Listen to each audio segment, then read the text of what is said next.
Hello दोस्तों, नमस्कार। स्वागत है राजस्थान उपचुनाव के एक बहुत बड़े ओपिनियन पोल में।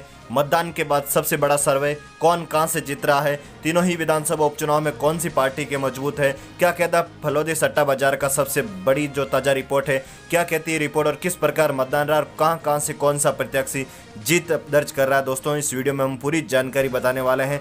तो उससे पहले आपसे छोटी सी रिक्वेस्ट है कि आप इन तीनों विधानसभा क्षेत्र से या किसी राजस्थान के अन्य क्षेत्र से बिलोंग करते तो आपके अनुसार इन तीनों ही सीटों पर कौन सी पार्टी जीत रही है, आपका ओपिनियन क्या, पोल क्या कहता है। तो दोस्तों, सबसे पहले तो हम रिपोर्ट के अनुसार आपको बता देते हैं कि जो तीनों ही विधानसभा उपचुनाव हुए वहाँ पर वोटिंग प्रतिशत बहुत ही कम रहा। तीनों ही विधानसभा सीटों की बात करें तो सिर्फ 60.71% मतदान दर्ज किया गया। सबसे ज़्यादा वोटिंग राजसमंद विधानसभा में हुई जहाँ पर 67.18%। वहीं साड़ा की बात करें तो 56.56% और सुजानगढ़ की बात करें तो 59.20% यहाँ पर रिकॉर्ड मतदान हुआ। लेकिन एक बार आपको हम बता देते हैं कि 2018 का मतदान क्या कहता है। 2018 में यहाँ की रिपोर्ट क्या थी। 2018 की बात करें तो साड़ा में 73.56%, सुजानगढ़ में 70.68% और राजसमंद में 76.59% वोट डाले गए थे। तो दोस्तों, 2018 की रिपोर्ट के अनुसार देखें तो 10 से 12% तक मतदान कम हुआ। दोस्तों, हमेशा ही ओपिनियन पोल और जो जिस राज्य में जिसकी सरकार होती है और उस सरकार में अगर पिछले साल की तुलना में अगर कोई उपचुनाव होता है और उसमें वोटिंग प्रतिशत कम रहता है तो हमेशा ही वो उस सरकार के पक्ष में जाता है। लेकिन दोस्तों, सभी जगहों की रिपोर्ट एक बार हम आपको बता देते हैं। सबसे पहले बात की जाए सुजानगढ़ विधानसभा उपचुनाव की। सुजानगढ़ में आरएलपी के प्रत्याशी सीताराम नाइक, कांग्रेस के प्रत्याशी मनोज मेघवाल और बीजेपी के प्रत्याशी खेमाराम मेघवाल के मध्य मुकाबला था। लेकिन दोस्तों, ताजा रिपोर्ट और सर्वे की माने और ग्राउंड रिपोर्ट की माने तो यहाँ पर आरएलपी और कांग्रेस के मध्य कांटे की टक्कर बताई जा रही है और ग्राउंड रिपोर्ट की माने तो यहाँ से आरएलपी पार्टी सीट निकालती हुई नजर आ रही है।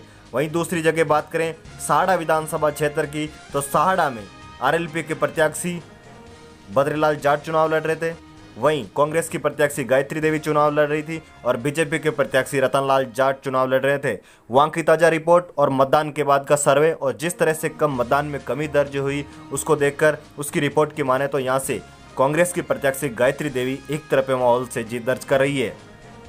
वहीं तीसरी सीट की बात करें राजसमंद विधानसभा क्षेत्र की तो राजसमंद से आरएलपी के प्रत्याशी प्रहलाद खटाना, जिन्होंने काफ़ी संघर्ष भी किया था, और यहां पर बीजेपी के प्रत्याशी किरण मैसूरी की बेटी दीप्ति मैसूरी और कांग्रेस के प्रत्याशी तनसुख बोहरा चुनाव लड़ रहे थे। राजसमंद की सीट एक बार फिर से बीजेपी के खाते में जा रही है। तो दोस्तों, यहाँ पर भी बीजेपी एक बार जो है बीजेपी की दीप्ति मैसूरी एक तरफ माहौल से यहाँ पर जीत दर्ज कर रही है। बीजेपी और आरएलपी यहाँ पर मुकाबले में भी नजर नहीं आ रही है। तो दोस्तों, एक ग्राउंड रिपोर्ट की माने तो तीनों ही सीटों पर तीनों ही पार्टियों को एक सीट मिलती हुई नजर आ रही है। और दोस्तों, और भी हमारे लेटेस्ट ओपिनियन पोल हमारे आते रहेंगी और भी हमारी टीम पूरी तरीके से ग्राउंड रिपोर्ट और जहाँ से भी हमें ग्राउंड रिपोर्ट मिलेगी या किसी भी प्रकार का एग्जिट पोल हमारे पास आएगा तो हम उसकी जानकारी आपको इन वीडियो के माध्यम से देंगे और बताएंगे कि कौन सी पार्टी कहाँ से जीत रही है। अभी का माहौल मतदान के बाद जिस तरह के मतदान में कमी दर्ज हुई है तो तीनों ही पार्टियां एक सीट तीनों जगह से जीत दर्ज कर रही है। तो दोस्तों, आपकी राय भी हमें कमेंट में ज़रूर दें। आपके कमेंट का भी हमें इंतजार रहेगा। जय हिंद, जय भारत, वंदे मातरम।